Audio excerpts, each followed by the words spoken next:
Good morning, everybody. I'm Daniel. And I'm Jordan. And we're Daniel and Jordan.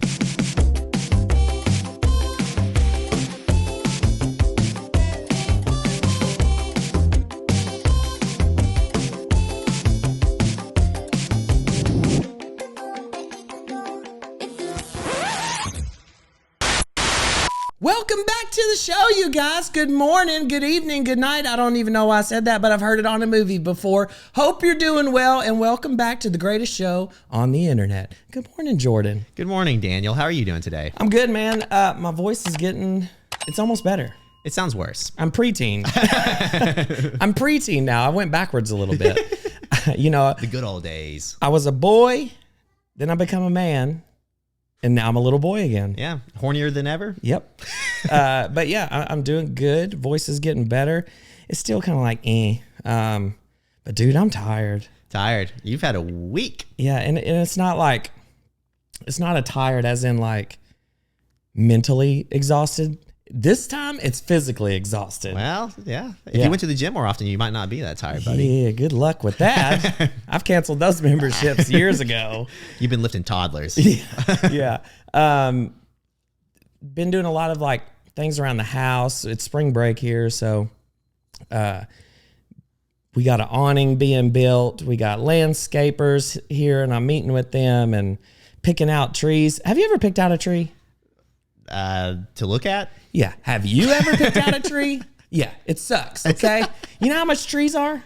No. How much is a tree? Okay, so that tree, did you see that spiral tree when you walked up on the porch? I don't ever see See, trees I don't often. even know why we did that. The wife was like, we need the spiral tree. I will say, I don't think I'm the standard for noticing things. Oh my God. Ask Caney. If it was a snake, it would have bit you. Yeah.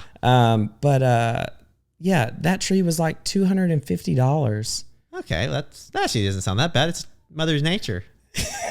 Is it just a tree that you're putting in? You got to plant it and you have to wait? No, so this tree was like pre-grown, but I guess however big the pot is, here's a little bit of Daniel science for you. However big the pot is how big it'll grow. If you don't want it very big. Wait, is that true or is that really? It's true. Okay. If you don't put it in a big pot, it won't grow very big. The pot kind of constricts it I see. So if you want a giant tree, plant that bitch outside. Okay. Or get you a big old pot. Yeah. Cool. So you have a tree, you're landscaping, and the awning's massive. Yeah. It looks like it's going to be super cool. It's like a 20 by 20, and we're doing like an A-frame, kind of like with a crow's foot up top. He's got a hot tub underneath it. Yeah, lots of boys been in that. Me and Jordan are supposed to have an episode in there too soon, so we're anxious for that. Yeah, we're going to be roasting in that, baby. Yeah, together. boy. Some ball soup. I'm going to have to put extra chlorine after that episode. Clean it up. Clean up on aisle 6. Yeah. But yeah, the tree out there, just picking out trees, I built a brick wall in the studio. So yeah, let's point out the obvious. We're not in our natural habitat. We're not. Well, I am. Living room is where I usually live my life. But the new area. Mm-hmm. So this is supposed to be season 2. But we are in April. And it's April Fools / we didn't plan ahead. Yeah. And we have more plans for season 2, more exciting things. So I think we call this season 1.5 or something like that. Yeah. So there'll be some transitional period where we are here in Daniel's living room. But when season 2 kicks off, we will have in the bedroom. We didn't want to like half-ass it. We want to just really straight to the punch, like a noticeably different scene, vibe, and all that. So, and we want to start it off with a skit too. So I think that'll be fun. Yeah. So things might be a little bit different, a little slower, maybe not as big while we wait for this new changeover. But when the changeover happens, it'll be full-fledged, skits. We'll be doing all of our little production tricks and all that. So bear with us. Bear with us for a couple weeks, maybe. Yeah, for sure. But yeah, I'm just sore, just doing a lot of manly shit that I'm not used to, because again, like I said, I was a boy, then I become a man, and I'm a boy now. Now, Daniel's had a lot of man work, and he hasn't called me over to do anything. What does that mean? Do you not trust me with bricks in my hand? I mean, I trust you with a brick, but not a real brick. Let's see thank those God. hands. This is what I do. I try to lower the expectations of myself to where I never have to do any work. Yeah. So thank you for never calling me to You'll do have work. to come over whenever I start planting these trees. Once everything's set up, buddy, I'll come right back over. I feel like you're good at finding holes. I'll dig them and you plant them. But yeah, just doing a lot of manly stuff, trying to think what else. Oh, guess what? What? We cut Zeus's balls off. Zeus's balls. He's been fixed. Well, good. Yeah. So what? He's going to be less aggressive? Yeah, I think they get fat and, so don't get fixed if you're a man. You get fat. But evidently they get super lazy and just, it keeps them from spraying and marking their territory. Yeah, the spraying. We don't want that. Okay. And he's at that age to where he was just enough to get fixed. Yeah. You don't want him big yet. And I'm talking in testicle size. You don't want a squirter. No. I mean, I might. In a cat form. Yeah, that's disgusting. Have you ever smelled that stuff? Not sure what you're talking about. It's the cat squirt. No, I've never. It's disgusting. No. It's disgusting. No. They mark their territory. And if you get, honestly. What's it smell like? It's not like a cat pee smell. It is like the worst odor you can possibly imagine. It's very stout. It's very strong.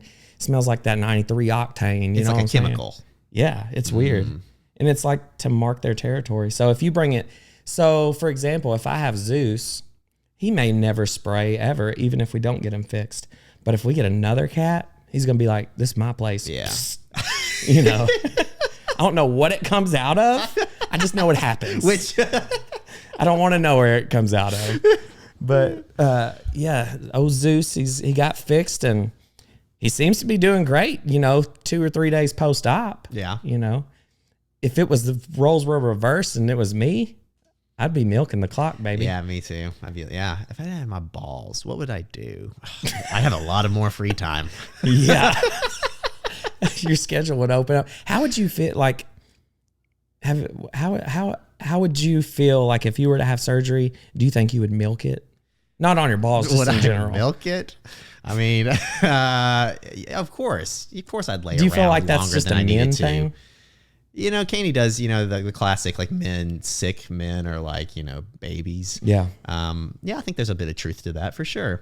It's just, as soon as you're better, it's just more work. Why would I get better?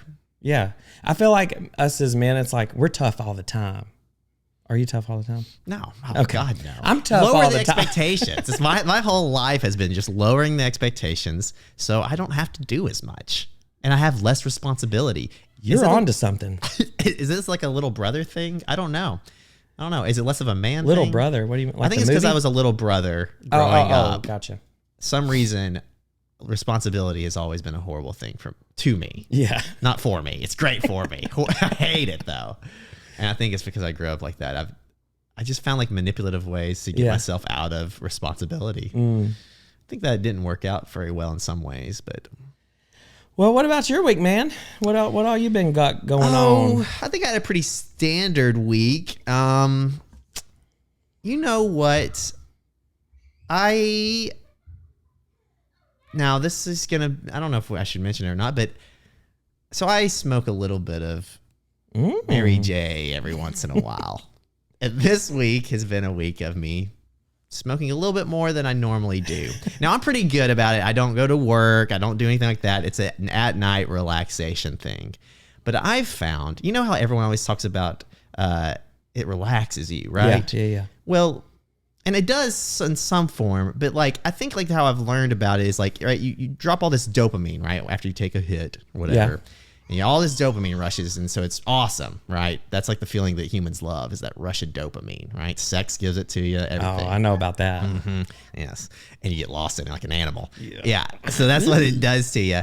And then, you kind of groggy the next day because you're, depleted of all that dopamine. And so you're kind of I don't know, just unmotivated and all that. And I've noticed that, when I do this, it's it puts me into this swing of things where I'm kind of not depressed in the morning, but groggy and like, oh, I'm trying to drag through the day. Like if you do it at night, that's how you feel in the morning, like a hangover. Like almost? A hangover, sort of. It's not like an alcohol one, right? Like nowadays, I would feel like death, but it's like a groggy, cloudy head feeling.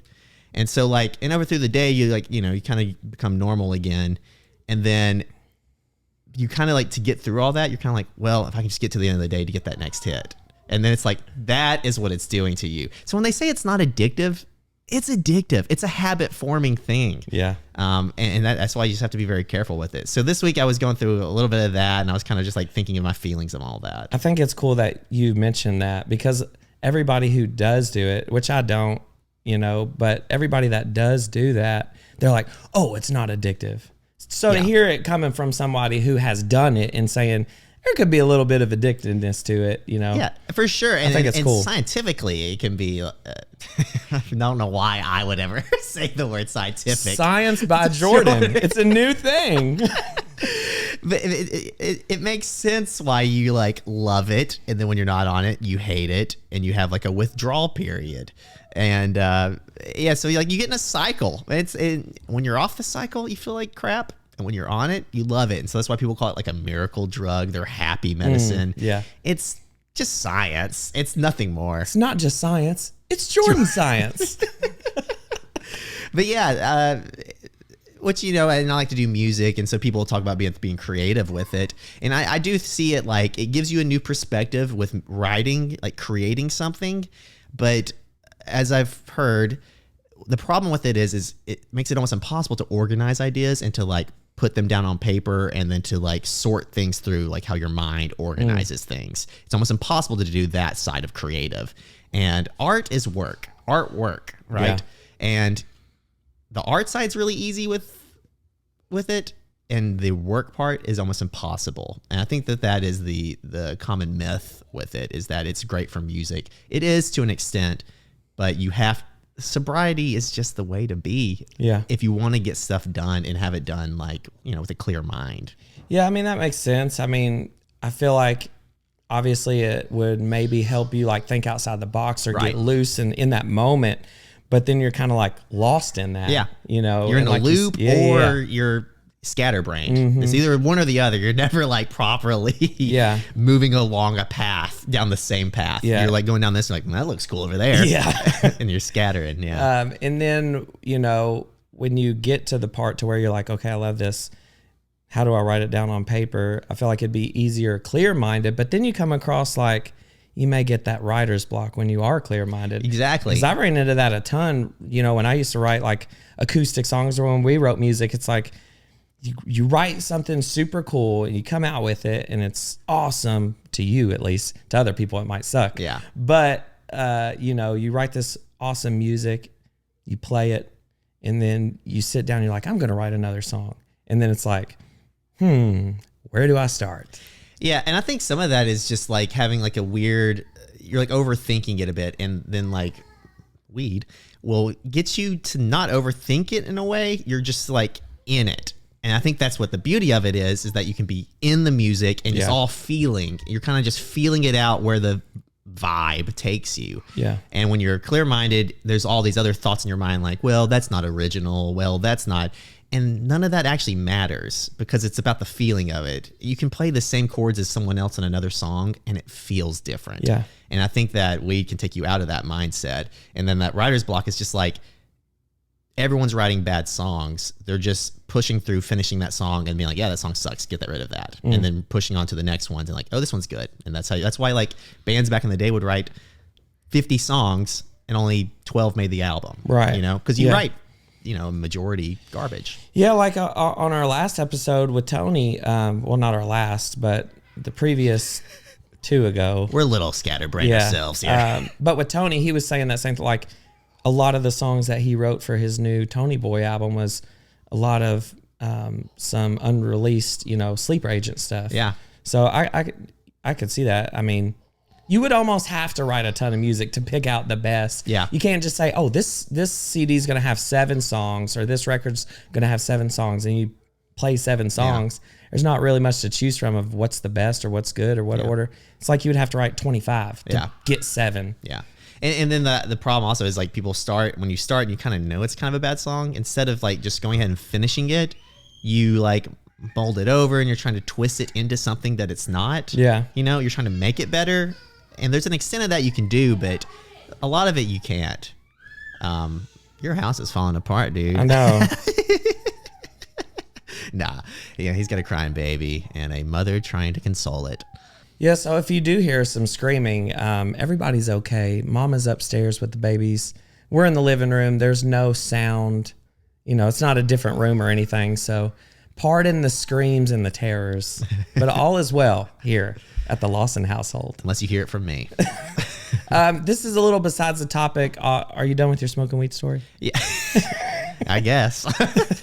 I am now. Yeah. This is a little off topic, but you made a Facebook post of your dad preaching, so I just want to talk a little bit about that because I thought it was cool. Because one, it's like, you know, obviously I miss Wayne, you know what I'm saying? But like when I saw him, I'm like, dude, it's Wayne. You know, it was cool to like hear his voice and see him and like see him in his element, that kind of doing what he loved. Yeah. I recently, because I've had so many just questions just in my head about like trying to figure life out more and more.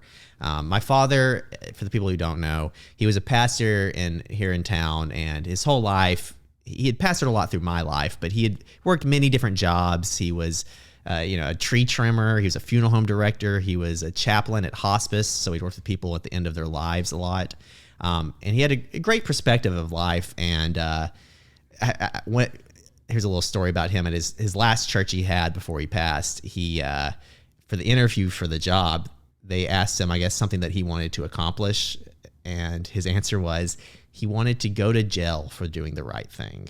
Wow. Which is, they've always told that story. And it's a pretty powerful statement. It is, yeah. And he tried. He marched at like the Capitol for like, I forget what it was, it was some type of poverty people thing, and he marched through there, and he didn't get to go to jail, sadly. What a dream, though, right? Like, yeah. I mean, you got to think about it, though. Like, even back in the day, like Martin Luther King standing up, and you know, that march and that era, like he probably could have went to jail. I mean, unfortunately, got shot. Yeah, but like that is kind of like that statement in today's world, you know what I mean? Yeah, like wanting to do right and good to the point that yourself is in danger is it's a very brave idea. And so yes, I just decided lately I've been kind of going back and listening to some of my father's things and reading because I guess through the years I've just been like kind of keeping at a distance because it's a little too emotional at times for me. But that video was with Megan Davidson, who also passed around when Wayne died. She was also Were they at the same church? Mm-hmm. She was an associate pastor, I think. But she was a very sweet individual. The church loved her as well. But she was interviewing my father, and the way did you see the part where he talked about the sons he had? Yes. And the way he told it was he's got an oldest one. I'm the youngest, by the way. He has an oldest son who has his PhD. He has a middle son who has an art degree, who worked at Big Lots, got tired of it, and went to China for 8 years. And then he has I forgot he worked at Big Lots. Yeah. That's so funny. And then he has a third son who wants to be a rock star and lives in the back bedroom. Yeah. Is how he referred to me. I was cracking up. Yeah. But yeah, his message and all of that was, one of the big ones that I took away from it was, and I'm not religious, I am agnostic. And what that means to me is that I don't know the answers, and I think that I'm just being honest with my uncertainty of the answers of life. And I think it allows me to approach every idea with a humbleness to be able to accept it and kind of filter through what I like and don't like, or don't like really feel like it's truth. Instead of like, I feel like if I have a foundation that I truly don't understand and believe in, then it just kind of fogs my head with things.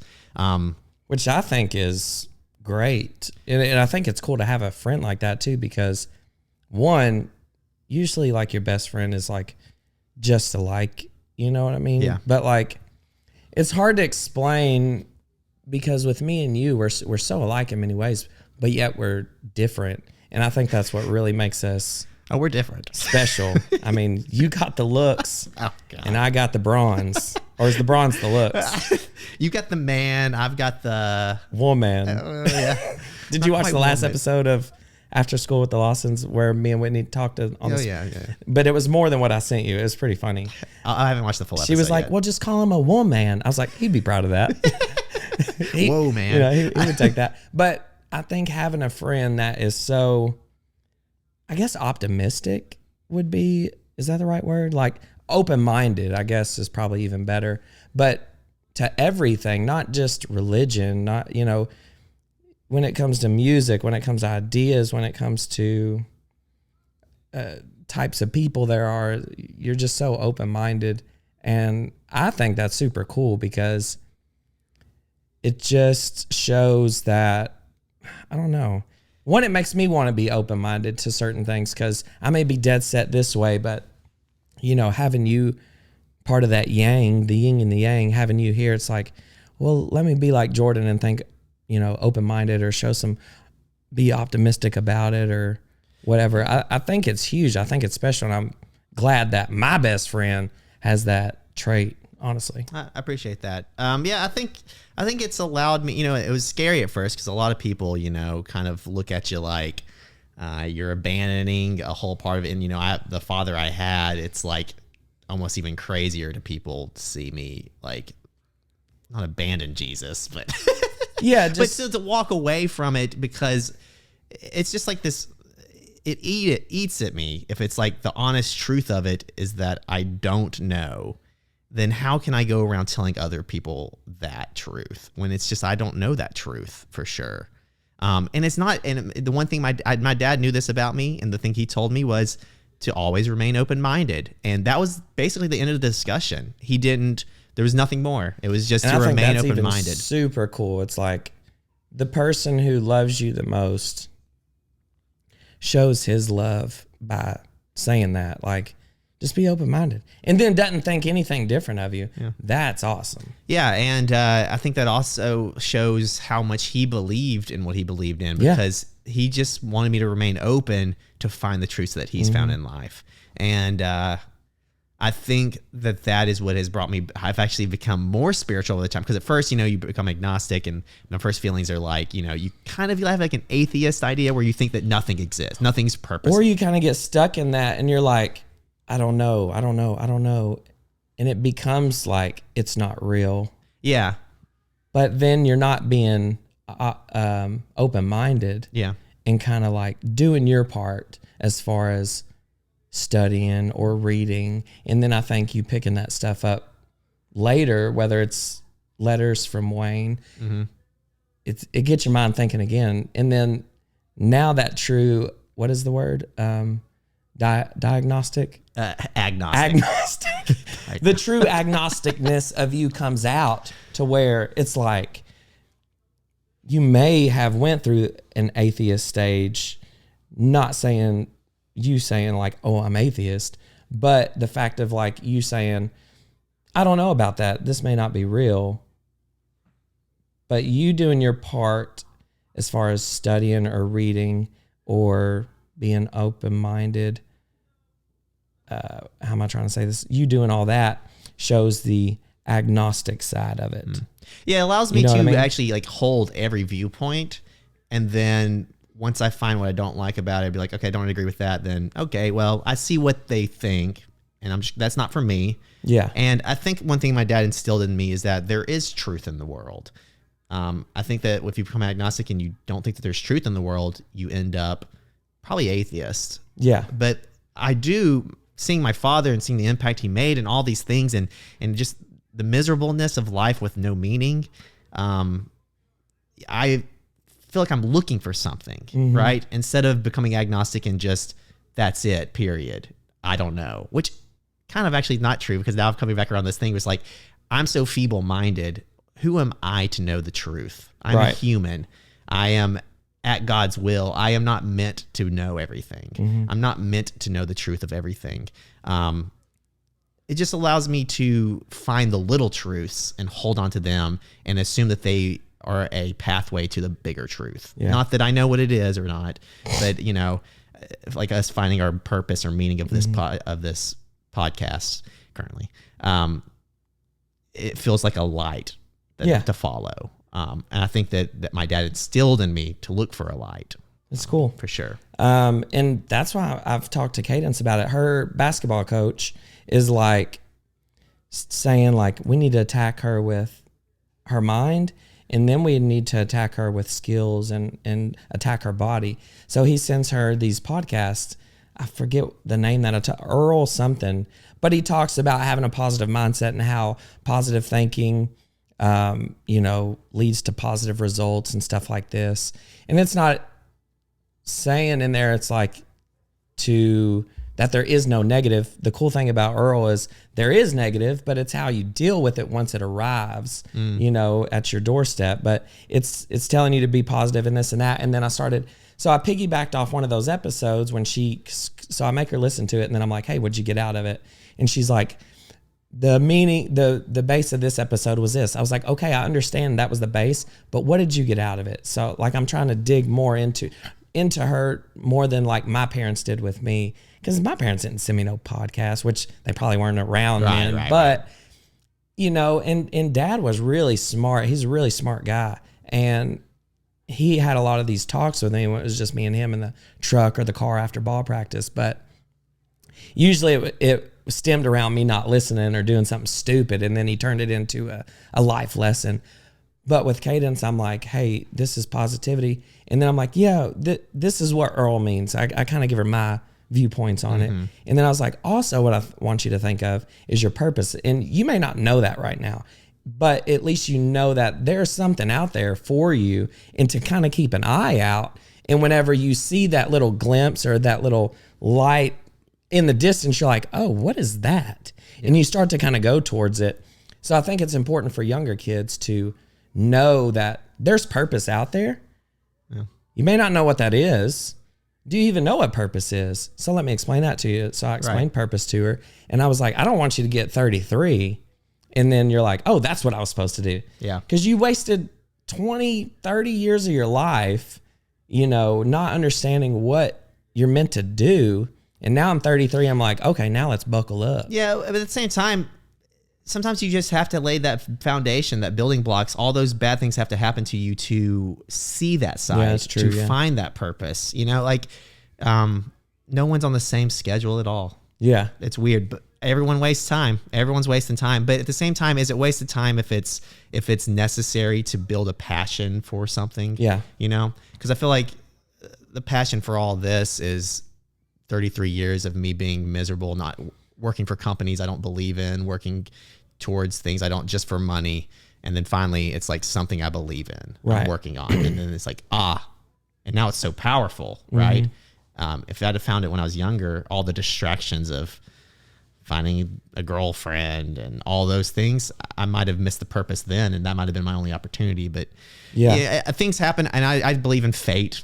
It's like one of the weird things I believe in. I believe in, if we can't go back and change our decisions, then that means we're on a path that is always headed in one direction. And whatever set us all on this path has a purpose for it. And everything that's going to happen is meant to happen the way it's going to happen. Yeah. And you can think about it like that too. It's like fate, obviously, like you come across something and it's bad, or it does something bad, or it was the wrong decision. The cool thing about fate is you were meant to go through this. You're meant to learn that lesson in life, to where, hey, this may come up again later, and then you know how to direct or guide your path or deal with the situation. So yeah, I think fate's a good word to use for it, because it just allows you to overcome obstacles later on. Because there's shit that I've learned through and been through 5 years ago that I know not to do again, because I've went through that. And I guess it was faith, because you always hear people say like, well, if I didn't go through that, I wouldn't be the person who I am today. Yeah, exactly. It's true. I mean, if you didn't go through those things or go through those life lessons or whatever back then, I mean, they're going to come up sometime. Yeah. You know what I mean? It could have happened when I was 40, but now it's like, I know how to deal with it, you know?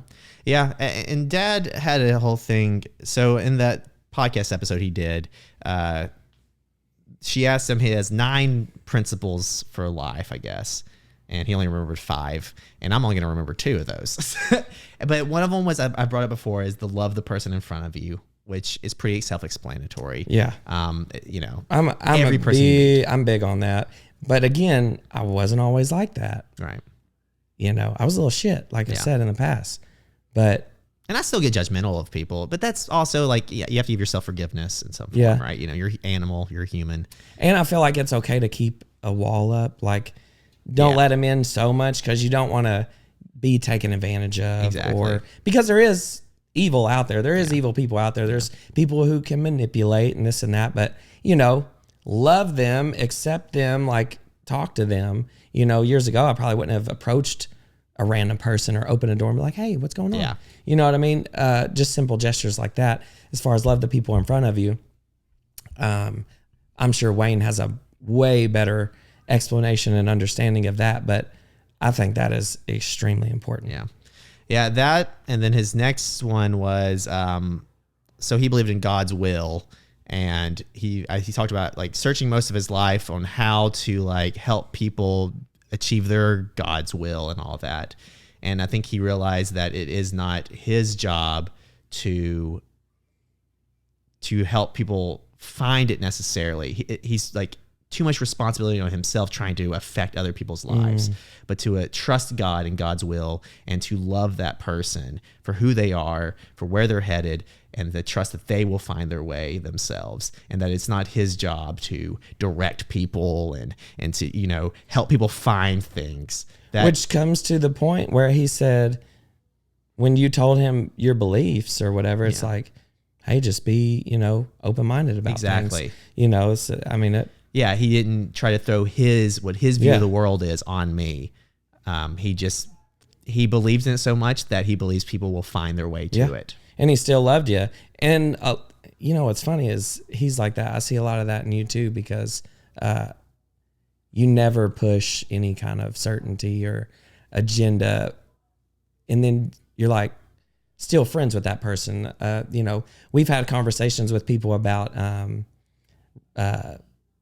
politics. Yeah. And it's like, you can tell whenever you're conversating about politics, like, well, this and this, you listen, you give what you know, but then when the conversation's done, Jordan's like, all right, man, I'll see you later. Like, there's no judgment. You're loving the person in front of you, and you're not pushing any kind of religion or politics or music, I think it, like, to an extent, we all can go that way a little bit. I think I've gone pretty far that way to where I'm so non-confrontational that it can be a small issue, just because I do think that there are ignorant opinions that if I do know for a fact that that's just a bad one, I do feel like it's almost a responsibility to, and kind of shake that person, wake them up a little bit. But you still have to take into account, how do you say something to help someone change their mind? Yeah. You certainly don't be a douchebag. Right. You certainly don't tell them why they're wrong. Exactly.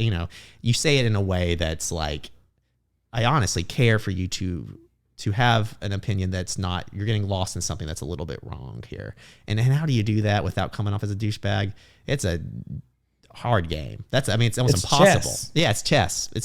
And it could take a long time. I mean, if this is someone you cross paths with on a Monday at the grocery store, it's probably not going to happen. Yeah. But if this is someone in your family or your best friend or someone you grew up with that you stay in contact with, it's a long game. And I think that kind of goes back into what Dad was saying with, like, it's not his job to change people's minds necessarily. It's to love them anyways, and to trust that because they have to, ultimately, for someone to change their minds, they have to go do the mental exercise of looking at it that way, be willing to let go of their strongly held belief, look at it another way, and then either accept the new way, or they can be like, well, maybe the truth is in the gray somewhere. Yeah. Hopefully that's where they come out. That's in my opinion.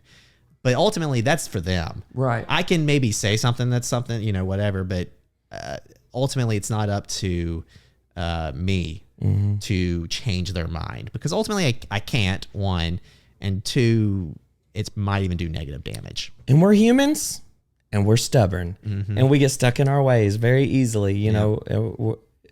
We just get in that routine or way of thinking, and that's just, it's a habit. We're creatures of habit, unfortunately. So I had a whole other plans for a story and word of the week. I'm just, you know what? The word of the week this week is Wayne. Wayne. We miss you, buddy. Yeah. And that is a message from Jordan's dead dad. He's dead. You know what I think we should do? I think we bring this into our show. All right. Mom's got the ashes at the house. I'll bring them in. During Wayne's segment, we plop them up here. Plop them up here. No, but you said you got all those letters. I think it's a good idea because he is such a smart dude. And it's a shame for all that to be lost because like the world we live in today, how fast we're moving forward with information and like things like just like social media. We'll post a video. If it doesn't go anywhere in an hour, to the ether. No one will ever see it probably ever again. And all the stuff that's not on the internet, we're not even looking at anymore. All of Dad's stuff is there. Yeah. And, you know, it's funny. I share our stuff on my page. No one likes it. I shared Dad's posts. You know, plenty of people come around commenting, liking. And I was like, okay, cool. I guess there are people seeing my stuff. So we figured it out. We're just going to incorporate Wayne's shit with ours. Yeah. So they have to watch it. I'll exploit my dead dad. And with AI, we could possibly bring Wayne back to life. Could be him. Yeah. We could put a mask. We could ask Tony. Yeah.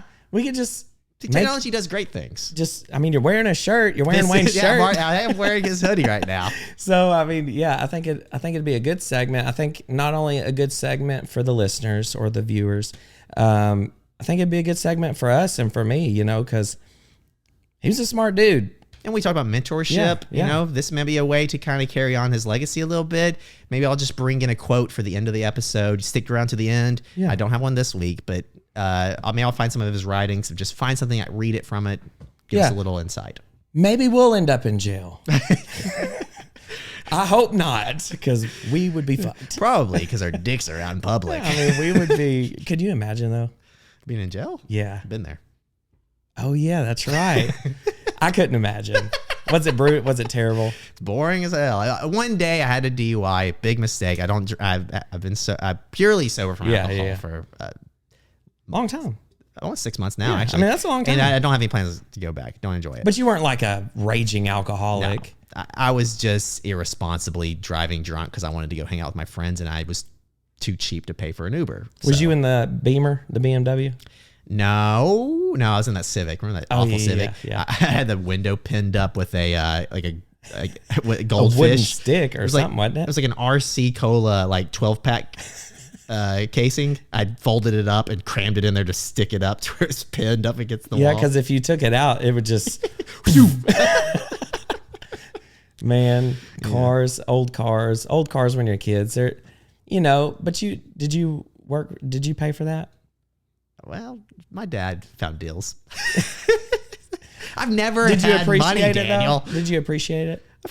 Well, if you looked at it, I don't think you'd say that. That Civic, I don't think I changed the oil in it for 8 years.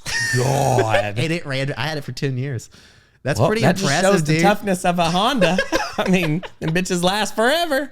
Yeah, I'll go back to a Civic any day. Yeah, Civic and Toyota, I feel like those things. I had a Chevy Cavalier, and it was a stick shift, and that thing lasts forever. Yeah, you know. Yeah, I feel like those things could have 800,000 miles on it and still sell for $2,500. Like $2,500. We got us a Chevy Cavalier. First $2,500 this year. It's got 800,000 miles. People swarmed to that shit. That Civic was $2,500. Was it? Yeah. That is crazy. Yep. That's so funny. It's funny. So word of the week is Wayne. Wayne, we miss you. We love you. Appreciate your advice to Jordan, and then Jordan passes that on to us. I think it's super awesome. But now we come to the part that just pisses me off. The part that just makes me want to take my toe, put it in the door, and just boom, boom, boom. Toe jam. Toe jam. The part that we like to say, what twists our nips. What twists your nips, Daniel? My fucking kids, man. Every single one of them. Yeah, I can tell. I love them. I wouldn't trade them for the world. I may trade them for a boat, but I love them. But the one thing that they do that just gets on my nerves and you'll experience this one day. Oh, God. And these listeners and viewers, no, seriously, I do love my kids. They're great. Don't know what I'd do without them. They changed my life for the good. You know, He has to say that. I have to say that. But they have changed my life tremendously, and I love them to death. But those little fuckers get on my nerves. And if you got kids, you can relate and totally understand where I'm going with this. It's like they have supersonic hearing. I'm in the pantry, okay? Kids could be upstairs. They could be on their tablets. They don't hear you when you say, hey, go brush your teeth. They don't stop what they're doing. You could be yelling at the top of your lungs. They don't stop what they're doing. You could be telling them to, hey, let's go outside. We're about to leave. They're still on the tablets. But the second you open up a bag of chips or a bar or the refrigerator, they want to know what you got. I feel like you're bringing Wayne back from the dead a little bit here. I Like, feel like I'm being talked to by my dad. like the second you open something, they're like, can I have a bite? Selective Or hearing. what you got?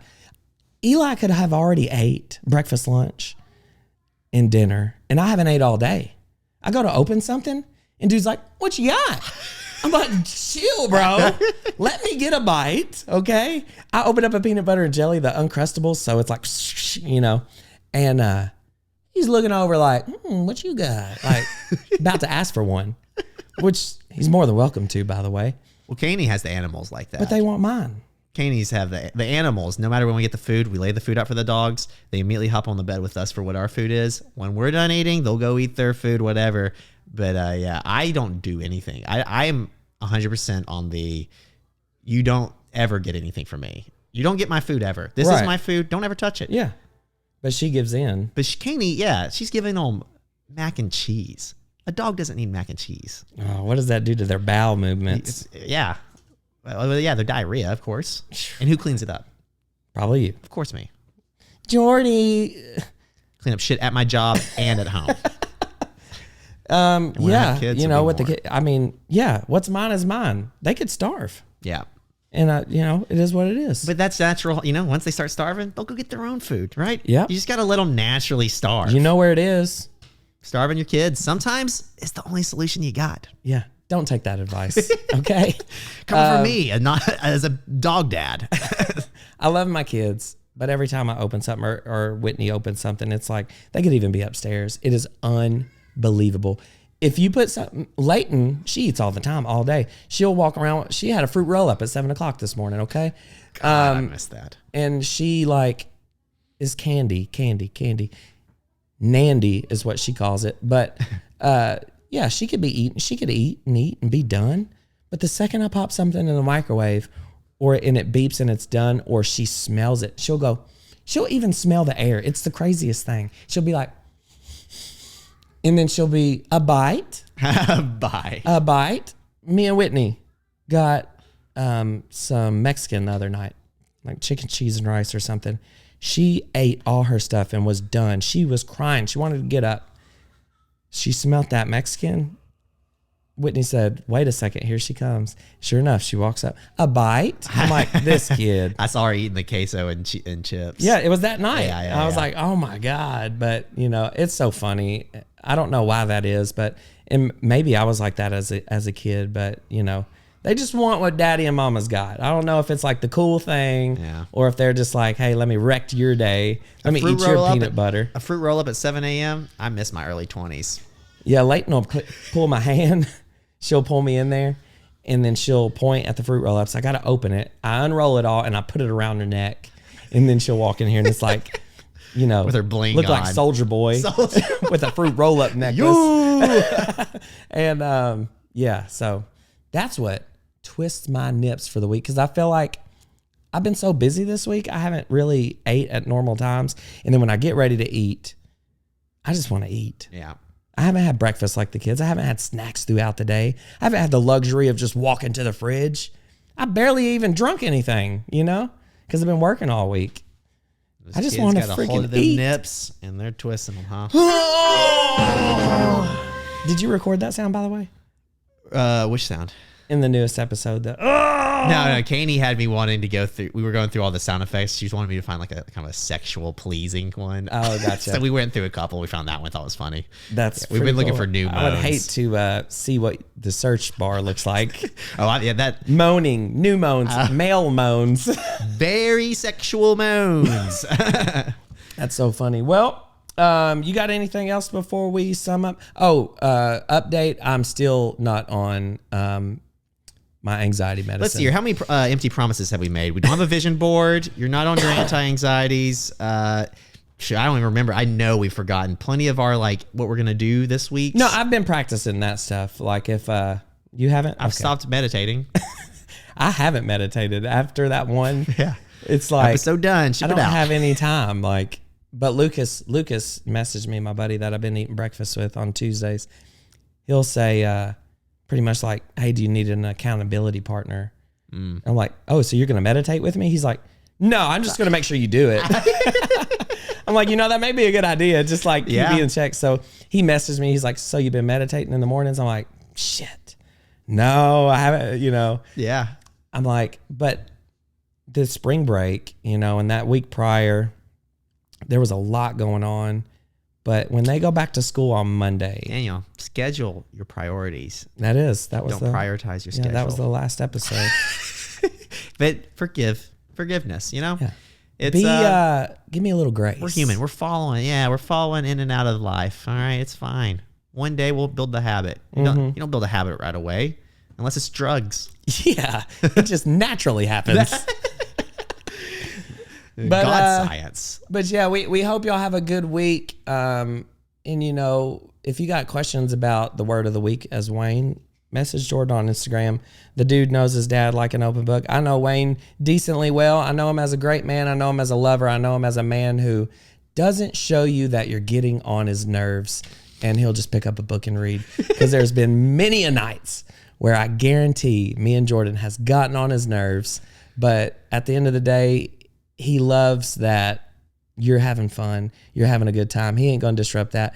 He'll just pick up a book, eat a little sugar wafer, drink some was his green tea? Did he like that Lipton? No, Dad was cheap. Dad had all off-brand Fig Newtons, off-brand Oreos, off-brand Honey Nut Cheerios. I'm sure there's been some times where he's gotten up in the mornings "Where's my Fig Newtons?" I used to tear them things up. Tear them up at night. Fig Newtons and water are the perfect combination. I don't know what it is, but the off-brand Fig Newtons and the water is a perfect combination. We used to do it all the time. But we appreciate you. We love you. If you got something out of this episode, feel free, send us a message. Don't forget we have that number to leave a voicemail. I will put it right up here. Go ahead and give that a call. Leave a voicemail. Advice, just wanting to say something. I don't care if you just want to say something. Yeah. Feel free to leave it on there, and I will listen to it and play it on the next podcast or whatever. Yeah. Just bear with us as we go through this, maybe next episode or so, with the renovations in the studio. But when we come back, just remember, I'm Daniel. I'm Jordan. And we're Daniel and Jordan. We'll see you next time. Latro.